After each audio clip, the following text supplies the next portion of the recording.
But ஆனால் paid reviews இருக்கா இல்லையா? எது பெய்ட் ரிவ்யூஸா? அது அவருடைய விருப்பம் சார். இல்லை இருக்கா இல்லையா தான் கேள்வி. எல்லா துறையிலுமே இருக்கு. ஏன் இந்த ரிவ்யூவில் மட்டும் வரீங்க நீங்க? எந்த துறையிலையும் ஒரு ப்ராடக்ட்டை அவங்க கொண்டு போய் சேர்க்கறதுக்கு செலவு பண்றாங்களா பண்ணலையா? பண்றாங்க, ப்ரமோஷன் பண்றாங்க. அதுதான் ப்ரமோஷன் தான் பெய்டு. இன்னைக்கு ரிவ்யூக்கு மட்டும்னு கிடையாது. இப்போ ஊர் ஊரா போறாங்கல்ல இவங்க. ஆமா. இப்போ நடிகர்கள் ஒரு படம் எடுக்கிறாங்க, பொன்னியின் செல்வன் எடுத்தாங்க, ஊர்ல எல்லா ஊருக்கும் போனாங்க, ப்ரமோஷன் பண்றாங்க. போனாங்களா? அது எவ்வளவு கோடி செலவு பண்ணாங்க? அதே நிலை தான் நமக்கும். ஓகே. அதுல ஒரு பகுதி தான் இது. இப்போ அவங்களுக்கு பிடிச்சி இப்போ எல்லாருக்கும் காசு கொடுக்குறாங்களா? கிடையாது.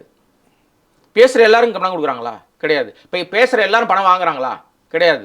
அவங்க விருப்பப்பட்டாதான் வாங்குவாங்க. அதுவும் எப்படி? படத்துக்கும் நான் பேசுற விமர்சனத்துக்கும் சம்பந்தம் இல்லை, என் பாணியில தான் நான் பேசுவேன், என் பாணியில நீ வந்து எதுவும் குறுக்க வர முடியாது. இப்படி சில பேர்லாம் இருக்காங்க, நமக்கு தெரிஞ்ச பல பேர் இருக்காங்க. பிரபலமானவர்கள்னு சொல்லக்கூடியவர்கள் கூட காசு வாங்கிட்டு பேசுறாங்க அப்படின்னு ஒரு கருத்து வெளியில இருக்கு. அப்படி கிடையாது. அவங்களுடைய மீடியத்துக்கும் அவங்க பேசுறதுக்கும் சம்பந்தமே இருக்காது. ஏன்னா நான் ஒரு காலகட்டத்தில் நான் வந்து டெய்லியில் வேலை பார்த்த காலகட்டத்திலலாம் இந்த மாதிரி வந்து பணம் கொடுத்து ஒரு விஷயம் பண்ணுறாங்கன்னா அந்த ஏரியா பக்கமே நாங்கள் போக மாட்டோம். அப்படி ஒரு காலம் இருந்தது. இன்னைக்கு எல்லாருக்கும் அந்த சிட்டிங் சார்ஜ்னு பேமெண்ட்ன்றதை கன்வீனியன்ஸ்னு மாற்றிட்டாங்க.